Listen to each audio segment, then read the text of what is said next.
before the boardrooms and before the brands, before the businesses and before the breakthroughs, there was a dream, a whisper from God, a vision placed inside of you. And through the struggle and through the sacrifices and through the faith and the fire, you refused to stay small.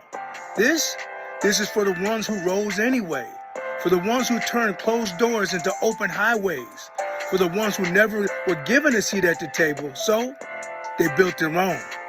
This is for the entrepreneurs who see beyond the now, for the creatives who transform the unseen into reality, for the leaders and the innovators, the risk takers that won't wait for permission to go higher. Here, we celebrate aspiration. Here, we honor the grind. Here, we elevate the vision. Because the road to success was never meant to be easy, but neither were we. We are the sons and daughters of resilience, the descendants of royalty, the builders of legacy, the ones that will outlive our name. This is not just a podcast. This is Level Up. I'm your host, Earl McCray, and in every episode, we bring you real game from real voices, from those who have paved the way to those who are building the way, and to those who will take it further than even imagined. Because it is not about just getting to the top. It's about bringing others with you. It's about breaking chains. It's about shattering limits. It's about walking in divine purpose and power. So, if you're ready to step into something greater, if you're ready to go beyond potential and into impact, if you're ready to stop waiting and start moving, then welcome home. This is where faith meets action.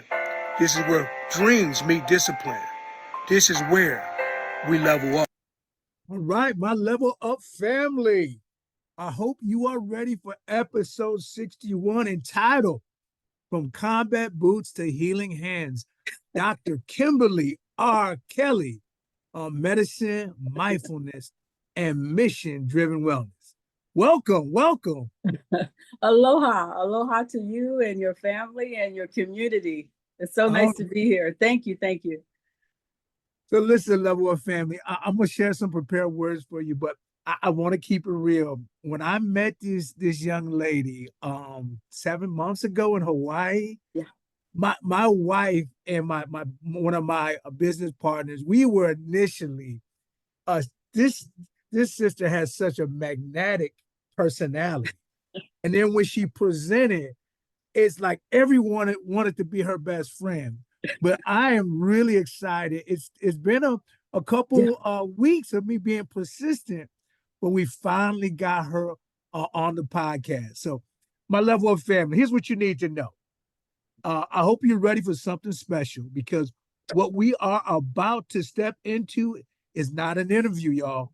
It's a divine encounter with purpose, with passion, and with power. Listen, today's guest is the embodiment of grace under fire, a warrior in the spirit and a healer in the flesh. She is a woman who has stood in surgical sites and on foreign battlefields and now stands boldly on the front line of mind, body, spirit restoration. Dr. Kimberly R. Kelley, MD, MBA, is a commander in the U.S. Naval Reserve, a combat veteran, an anesthesiologist, a medical acupuncturist, a visionary entrepreneur, and a best-selling author, not to mention a mom and a grandma. She is the founder and director of Core Wellness Healing, a movement rooted in simplicity, authenticity, and divine alignment. Her mission? To integrate the science of medicine with the sacredness of healing, so that each of us can live not just longer, but freer, fuller, and more fulfilled. From Ohio to Hawaii, from operating rooms to ocean swims, from battlefield trauma to bedside tenderness, Dr. Kim brings a perspective on wellness that only experience, only faith, and only fire can birth. He believes in healing is more than just treatment. It's about presence. It's about purpose. It's about bringing the whole you back to life. So if you've been running on empty, if life's pressure has been pressing in, If your spirit is crying out for clarity, peace, and restoration, you're in the right place, family, at the right time with the right voices leading us. So, family, help me welcome the healer, the leader, the warrior, Dr. Kimberly Kelley. Thank you, sister. Oh my goodness. I don't know if I can meet up to all those words, those kind of words you just shared, but I appreciate you. Thank you so much. All right, we could get away from the screen share so my audience can. Yes, that's what we need. We need to see those beautiful waters of Hawaii. Yes, sir. Yes, sir. So you're stateside this weekend, correct? No, this weekend I go between Ohio and Hawaii. My family's back in Hawaii, and I have to help my parents actually with some of their health challenges. So I go back and forth. This moment, I'm actually in Hawaii. Okay, got it. So, Dr. Kim, Yes, sir. my audience comprise two demographics.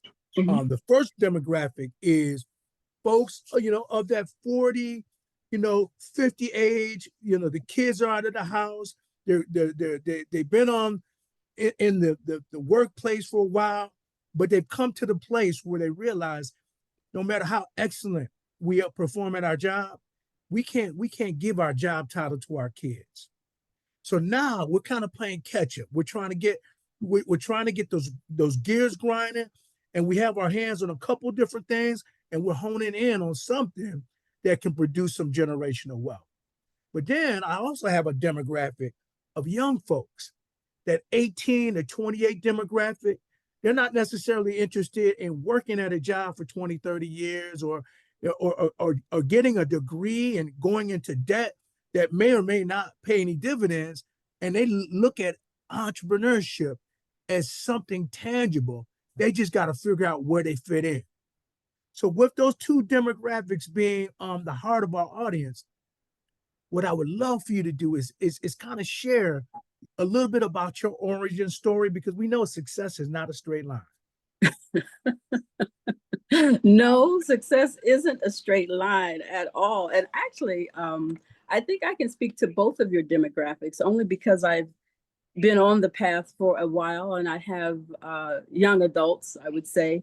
And so trying to help them, guide them. And you said something very important. You said we can't give our career, our job titles to our children. And that's one of my frustrations, is that, oh man, I've got this wisdom and this knowledge, particularly in anesthesia, but as it also relates to the investment community, but they're not really interested. So just trying to find whatever interests them and try to motivate them to let them know ultimately it is with investments and entrepreneurship that can really make the difference.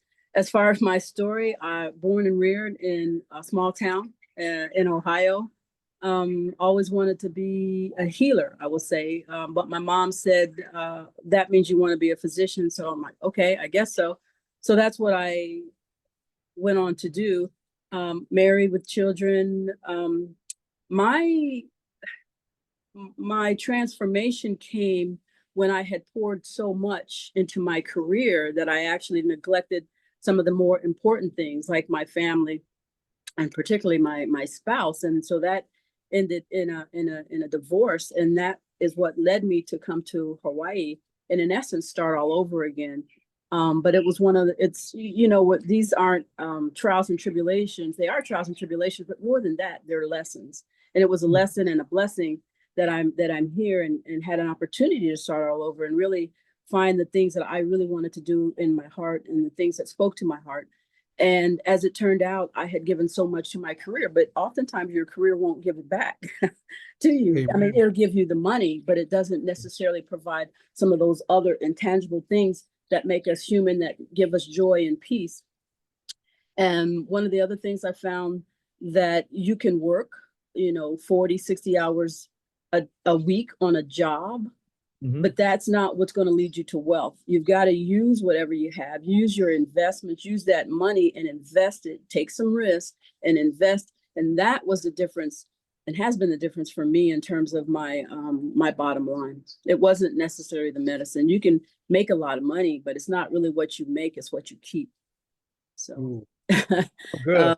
As for the young folks, I think they are at an advantage in that most of them are techie. There's a lot of opportunity out here. If you have a dream, if you have a vision, I would say go for it.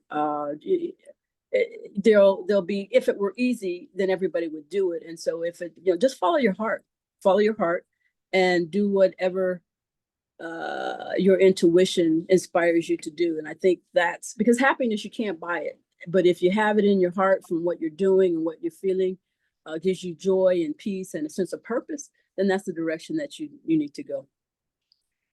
Dr. Kim, I want to dovetail into what you just said about following your heart. Yeah. I heard a quote by Steve Harvey, and he said that your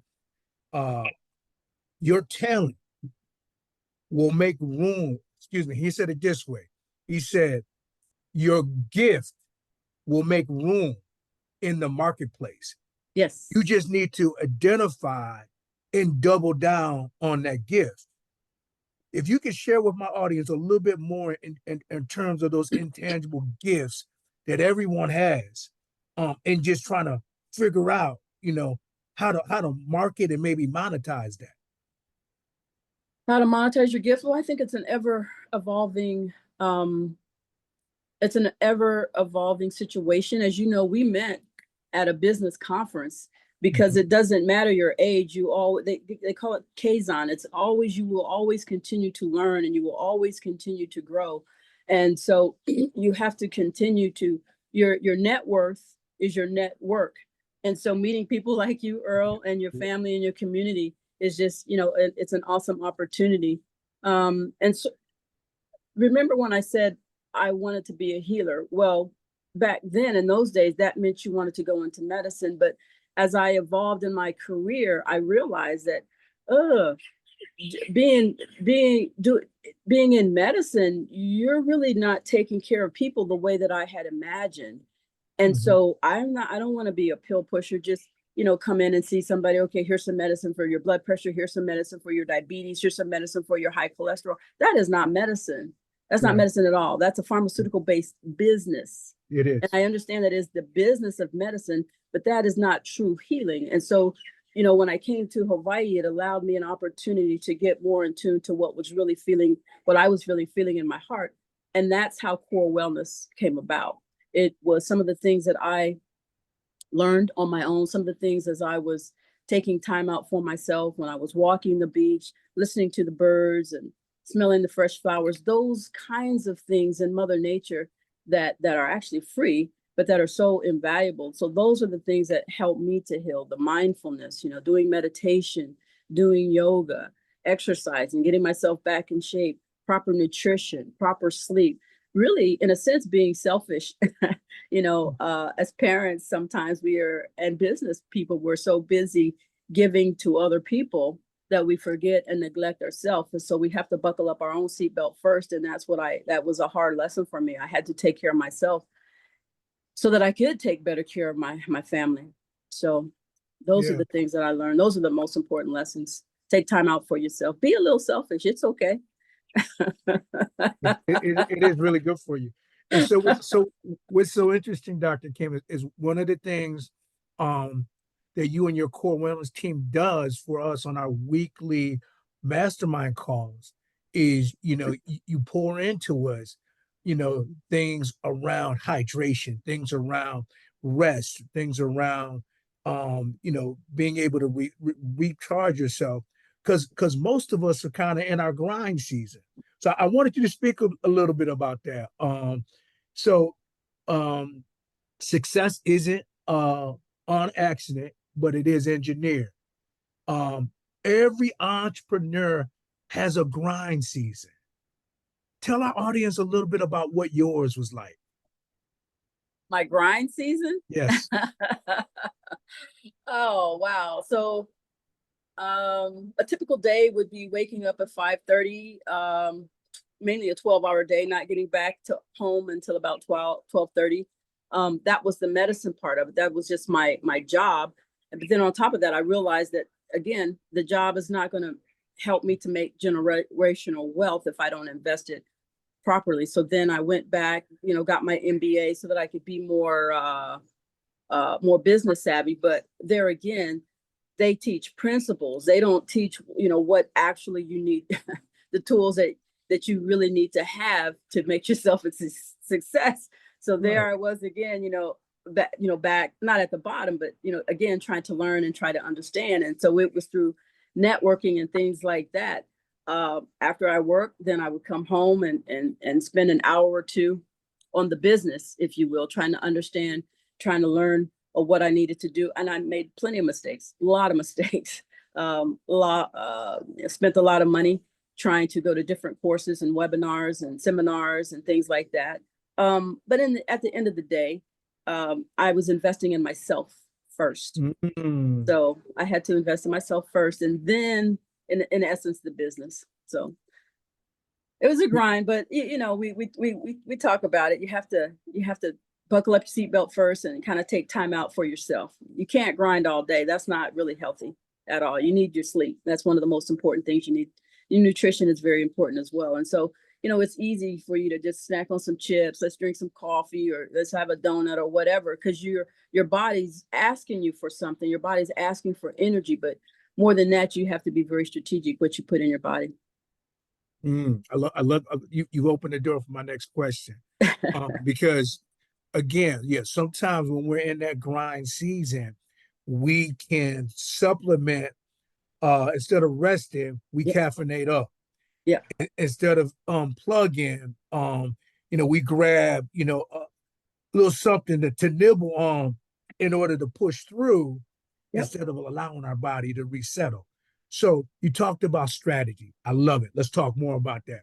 So wealth isn't created by working hard, but it is created by working smart. Yes. For you in your journey, what's one of your strategic decisions, one of the moves you made that was a game changer for you? It's actually going to be quite simple. And, all through medical school and all of that, we pull what you call all-nighters. I mean, you stay up all night long and trying to, prepare for the exam and things like that. As I grew older, I realized that really wasn't the right strategy. And so now I actually put myself to bed like at 8:30 because I need my rest. If I'm to function at my peak performance, I have to have my rest. And it's actually during those sleeping hours that you allow your body to rejuvenate and restore on a hormonal level. And so that's not what I did when I was young, because I didn't think I had to. I think I had it all together. I thought I had it all together. But as I grow older and wiser, it's not so. You need your rest. That's paramount. That's number one. So that's my number one strategy. Talk a little bit more to my audience about that hormonal level, because some of us may instinctively know, hey, I operate better at night, and some people might instinctively know I operate better in the morning, but we may not understand the hormonal side of that. Yeah, so in general, it is true that you do need about 8 to 9 hours of sleep. I was one of those persons that said no. I got my best work done in the evening, but that was because a lot of that is because I had other responsibilities. As a wife and mom, you have to cook, you have to clean, you have to put the children to bed, you have to help with homework and all of those things. And so it was almost, I didn't really have a choice. So you can do that for a short period of time, and your body is very resilient and is very forgiving. But you can't, that's not a sustainable way to get to your goals. Like I said, it does work short term. It did for me, but in the long term, I think it was very harmful and detrimental. But your body at night, the cortisol levels and things like that have a chance to go down. You have melatonin that's coming in to helping you rest and restore, and those kinds of things that help you. But if you're up during that hour, your hormones, ebb and flow while you're asleep. And so if you're up working, you don't give your body an opportunity. Those hormones are allowed to do their peak work for you. Okay. Is there a natural rhythm that we experience, and does that rhythm change as you right? Because right now me and my wife are on different seasons. I'm up early in the morning, and she's in her stride at 9, 10 o'clock at night. So sometimes on the weekends we connect, but during the week we're like two shits passing. But does that change? Does your biology, I know, does change, but in respect to being able to focus and being able to lock in, um, if you could speak to us a little bit about that. So I think everybody's a little bit different, but in general, they're a little bit different for two different reasons. As a female and then as a male, we do have different hormones that are peaking and ebbing and flowing at different times in our lifespan, but then also different times during the evening period. But I think primarily, like I said, I'm back and forth between the East Coast and way out here in Hawaii, but my bodily clock automatically sort of adjusts to whatever environment I'm in, and it has to do with the sunlight. When the sun comes up, that kind of means that's when we're naturally supposed to rise. When the sun goes down, that's naturally when we're supposed to kind of wind down and put ourselves to sleep. So I think everybody's different, but the bottom line is I think if you can get that 8 hours of sleep, 7, 8 hours of sleep, then that would be ideal for you to increase your productivity during the day. Absolutely. So I'm gonna shift gears a little bit. So often, not always, but often, Black and brown entrepreneurs, we may not have the social equity or the financial equity, or just know the right questions to ask in order to level up. So we often face closed doors. So my wonder is, how did you break through spaces that really weren't intended for us? Well, old saying is closed mouths don't get fed. So, so I think it's something that you have to, once you begin to educate yourself and put yourself in those environments, then you kind of get some keywords and you feel more comfortable. Like I said, business, being an entrepreneur is not what I was educated on. That's not what I went to school for. I mean, so now I have to start again. But I think it's like programs like you're very open. You have this dialogue with your community, and the openness that they can ask questions of you. And I think you just have to ask, and it's a little uncomfortable, but you'd be surprised how many people have that same question that you have of a person. But if you're trying to get from point A to point B, you've got to get over your ego in a sense, and you just have to humble yourself and ask. And so I did. By nature, I'm actually a very quiet and very reserved, quiet, shy person. And the reason that I am is because I stuttered as a child.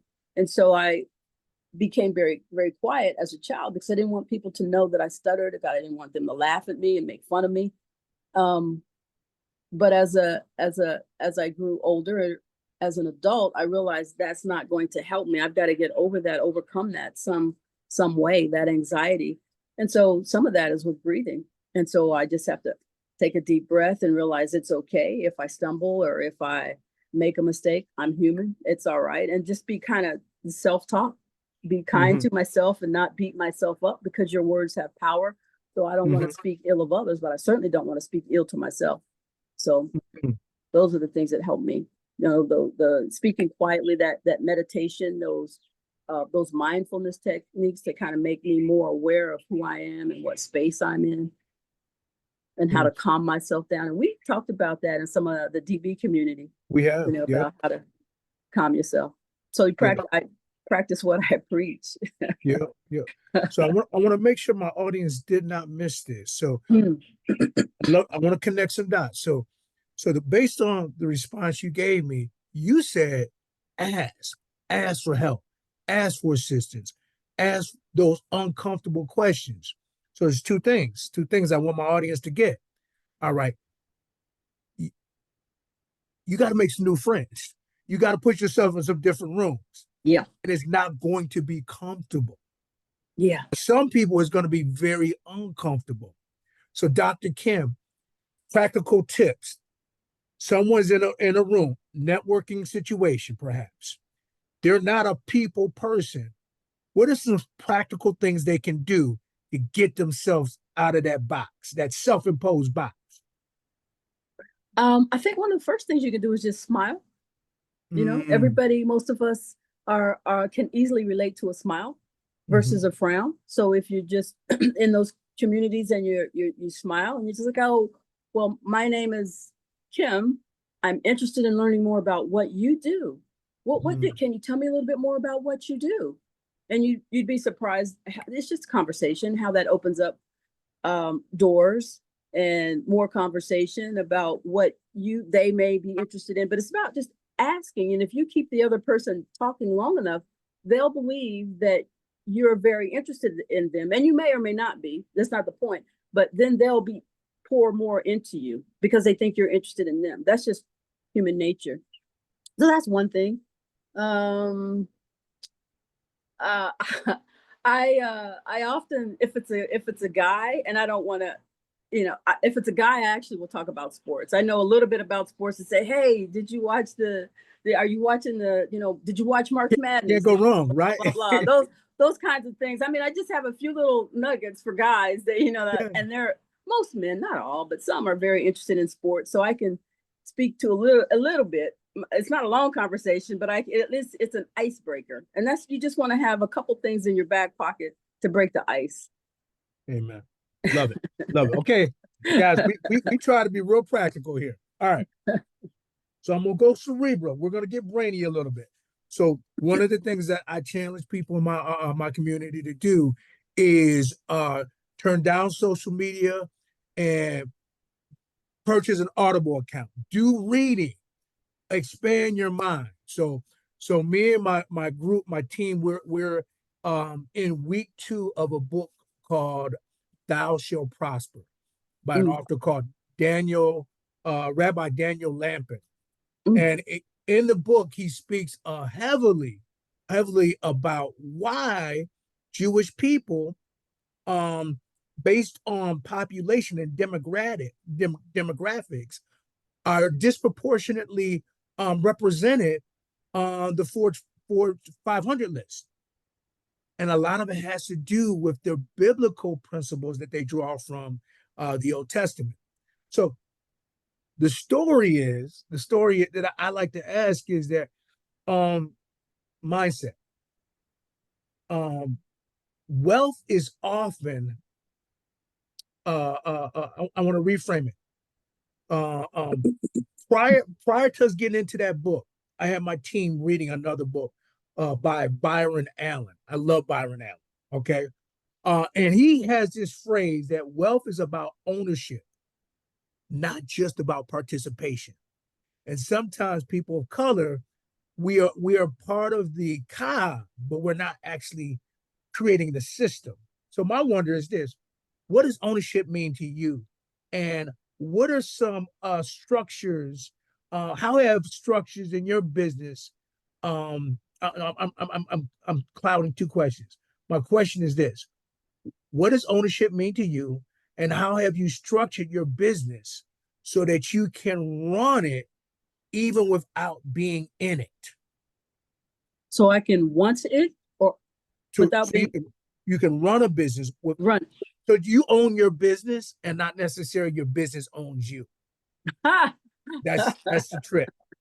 That's a great question, Earl. And actually, that's something that I'm working on, putting systems in place so that my money's working for me all the time and not me having to be in it so much. And remember, I shared with you that my sons necessarily didn't have an interest, but one of the things you mentioned was about, certain populations own, majority or in majority of their companies are the Fortune 500. Well, I think that has to do with the way wealth, education, the finances aren't necessarily taught in school in a way that it can help you navigate the world of business and finance and entrepreneurship. That's something that I know for me, my parents owned real estate. When I was a little girl, I remember painting, going over and fixing up the homes and things like that. So I had a little bit of that, but then I kind of forgot all about that. And it wasn't until I was in adulthood and realized I'm not going to make it to my goal if I don't do something different. And the difference was to begin to invest, and take some risk and invest in some property, use some money, other people's money that I didn't necessarily have. And so that's kind of what I've done. Give me that question one more time. Oh, running my business. I think you have to have systems in place, and you have to have just one or two people to trust, that can get the business done, or that can that have an interest in you and your business, to kind of make it so that you don't have to have eyes or hands on it all the time. And so that's a process that I'm still learning. Yeah, no, me too, Dr. Kim. I think my biggest weakness right now is I take too long to hire and I take too long to fire. Okay. And I got to get better. No, I that's got to get legit. better. Yeah, that's legit. No, my as an anesthesiologist, I I'm not saying I hold lives in my hand. I don't. I think God does that, but I'm a vehicle, I'm a tool. And so I have to be very attentive, and I really can't make mistakes. My mistakes could be very catastrophic for a patient. So I'm very hands-on and like to make sure I'm a perfectionist, but I can't be. I just need to get things done. And instead of, I'm usually in the weeds. It's got to be this, it's got to be that. And that's not, sometimes you just got to get stuff done, and you've got to delegate it to some other people, and you have to trust the people on your team to get it done. It may not be the exact way you want it, but at least they're getting it done. And then you can tweak it and give them some Optimize advice it. on, right. Mm-hmm. Yeah, that makes sense. That makes sense. All right. So here's the next thing I'm wondering. Okay. So when it comes to wealth, most people play very small.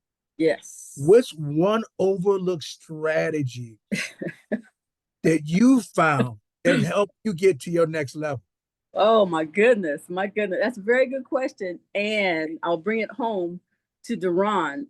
Duran and I live in the same community. And this was, I just had started to know him, but I saw him walking and I just stopped him and I asked the question. I said, when is the best time to buy? And I said, because the interest rates are high, and it's difficult. And he said, Kim, it's always a good time to buy. I'm like, what? He said, yeah, as long as you buy, or, you being strategic, location, it is always a good time to buy. And I'm like, why? The interest rates are ridiculous. He said, yeah, but when the interest rates are high, the competition is low. Not that many people are getting in. He said, you may have to stretch a little bit, but get in when the interest rates are low. I mean, are high. You're going to be able to refinance at some point.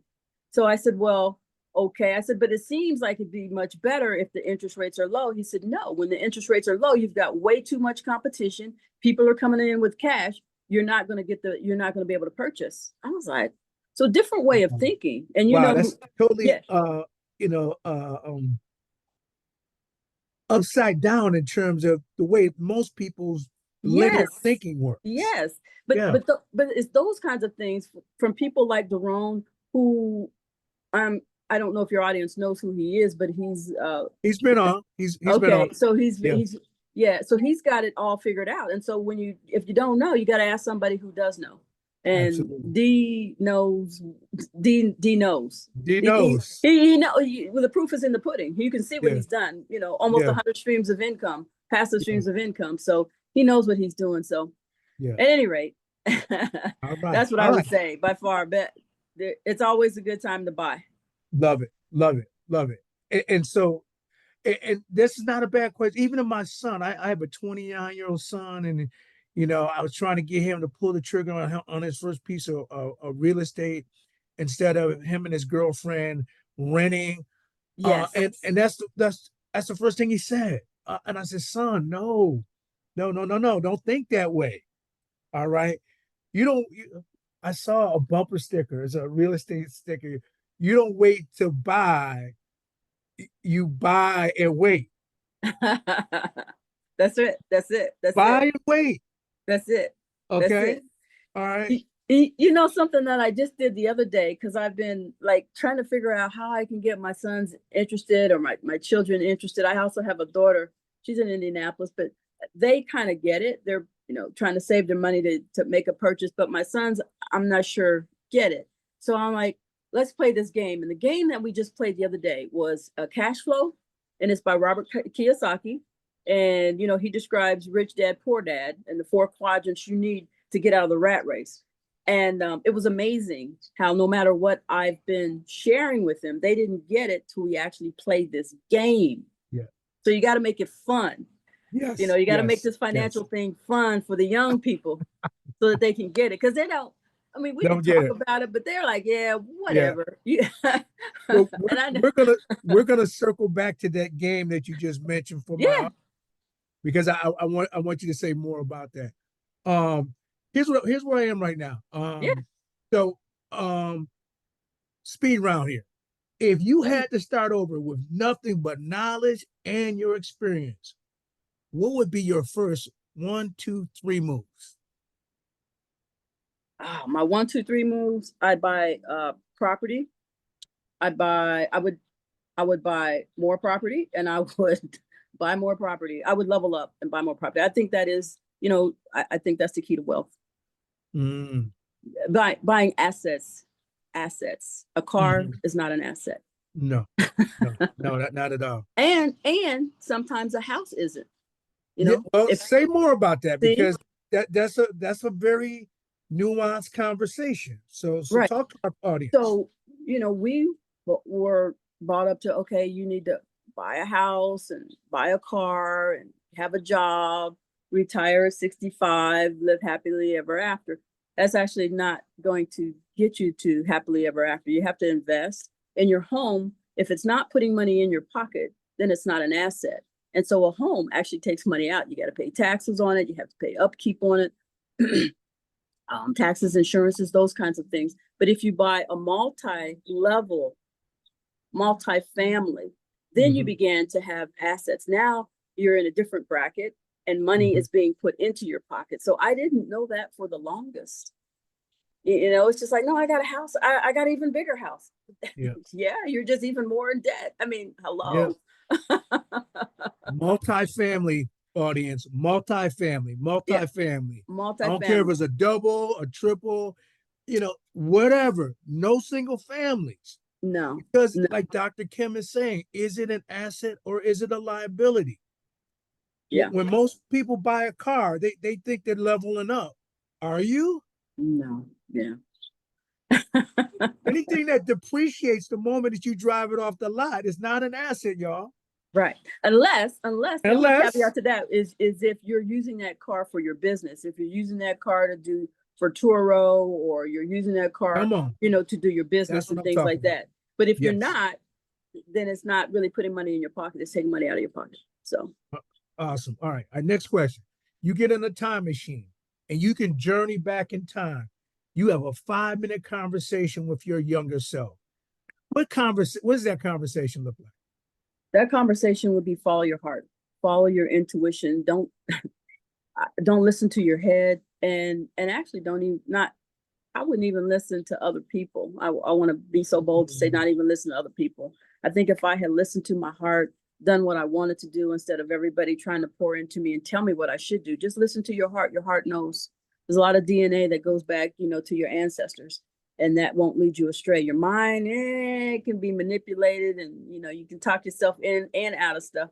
So just listen to your heart. You know, have those quiet moments in the evening or in the morning when you first get up. That's when your mind is most open to suggestion and things like that. And so just have a conversation with yourself. Love it. Love it. Give me a habit or routine that you either start your day with or end your day with. It gives you your optimum to put you in the optimum state. Well, with the exception of you know, I get up, I drink water. I usually put lemon in it, or a mineral salt in it. I have my meditation, if you will, but the thing that moves the needle for me is my I am statements. And I am wealthy, I am abundant, I am healthy, I am a billionaire, I am, because the I am is very powerful, as you know. Comes from God. And Comes from God. Come on, family. Yeah, I am that I am. And so I think you have to really believe that and speak those words. Your words have power. Your words are magic, and you've got to speak positive. You got to speak positive to yourself. And so that's, I think, the most impactful thing for me. Actually, that's my magic weapon. I tell my kids, did you do your I ams today? Yeah, Mom, we did our I am. Okay, cool. Because it's just so powerful. So powerful. All right. Next question. You're on a road trip with your children, 4 hours one way. What 2 podcasts are you listening to when y'all stop talking?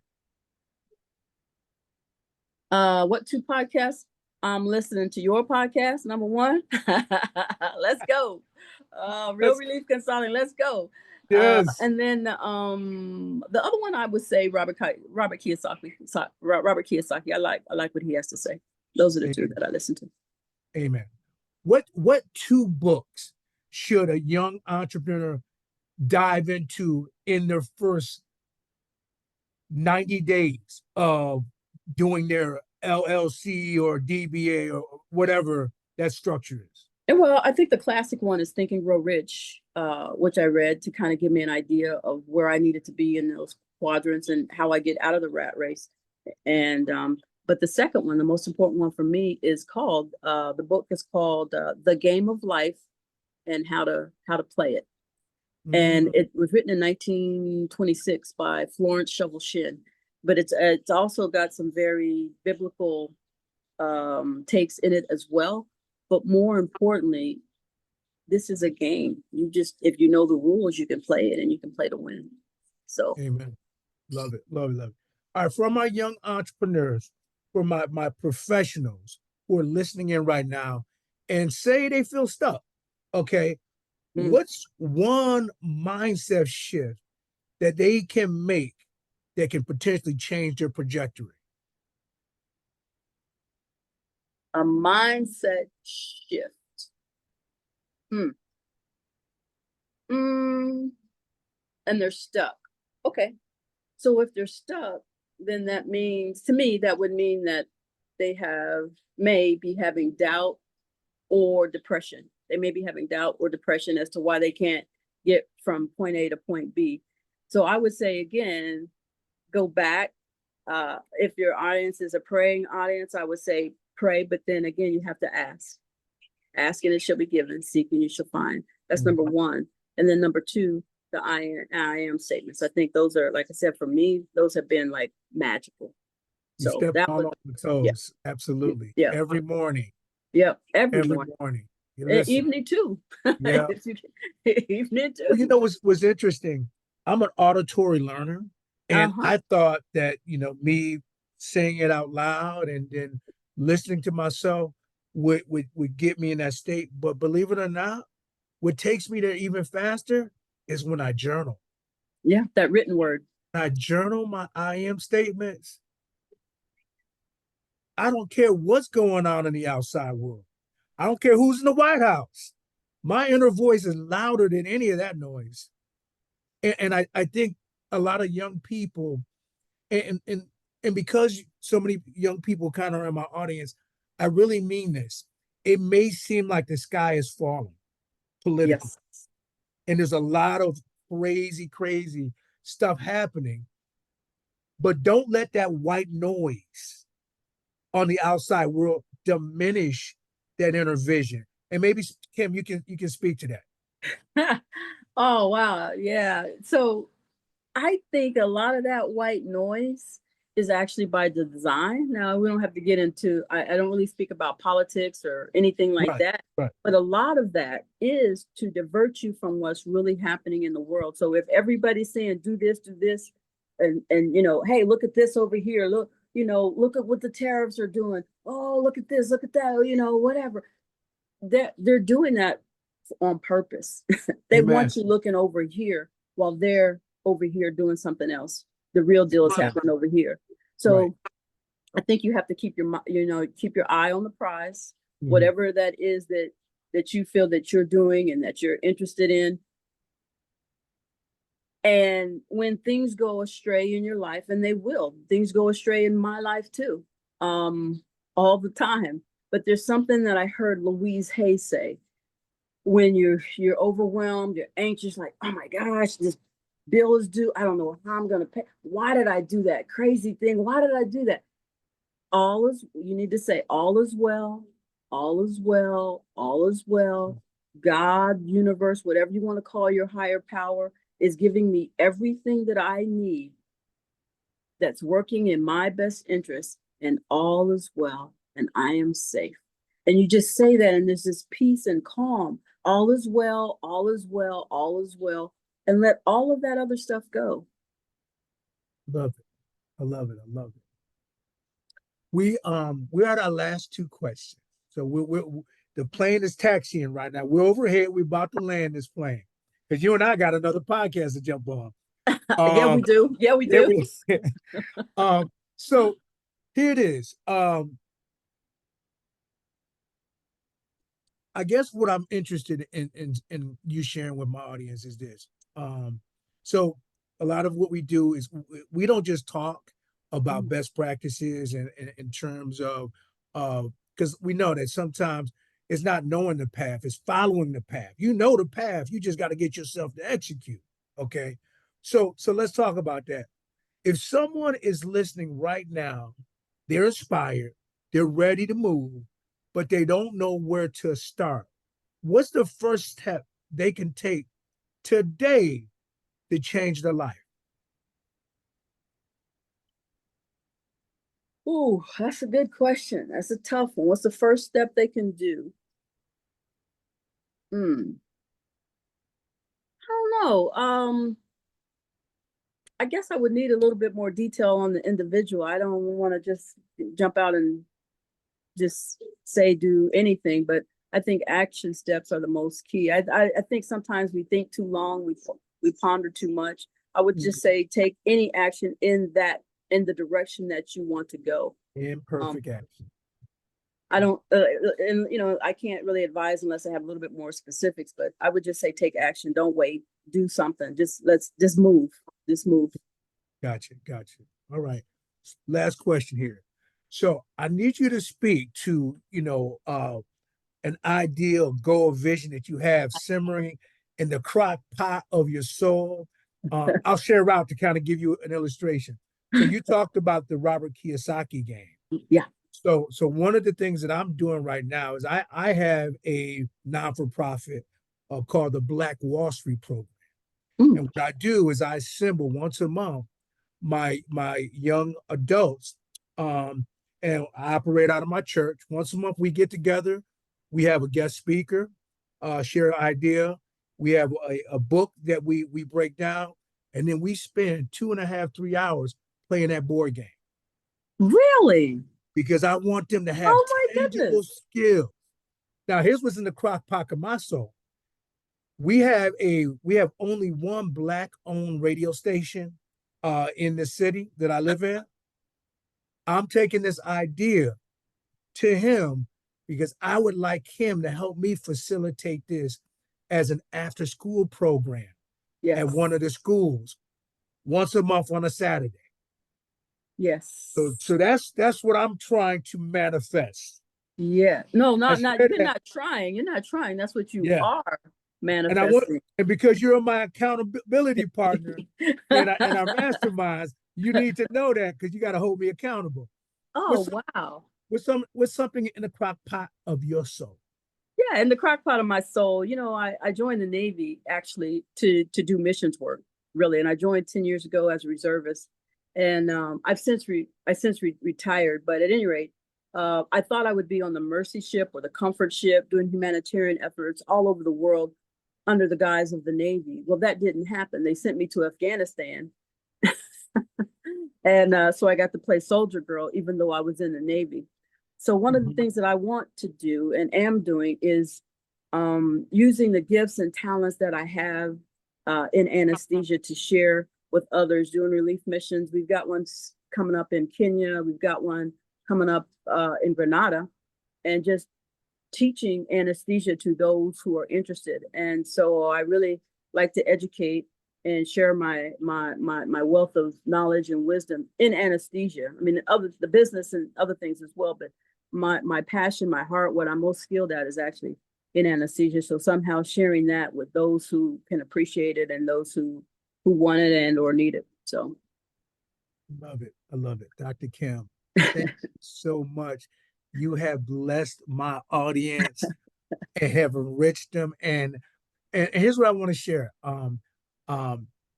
I think there's going to be a desire from my audience to revisit this conversation in another 6 to 7 months, just so we can see where you are with that idea. Yo, can I get a commitment from you to bring you back? Oh, absolutely, absolutely. And something else, a lot of things. Here's the book.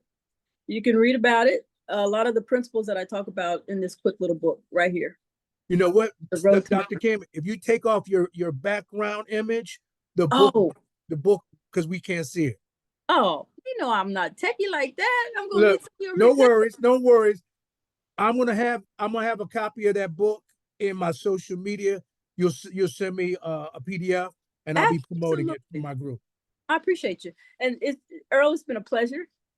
It's Amen. been outstanding. I'm most grateful and humbled by being here with your audience today. And hopefully, I think we all have something to give and share. And thank you for giving me the opportunity to share with your community.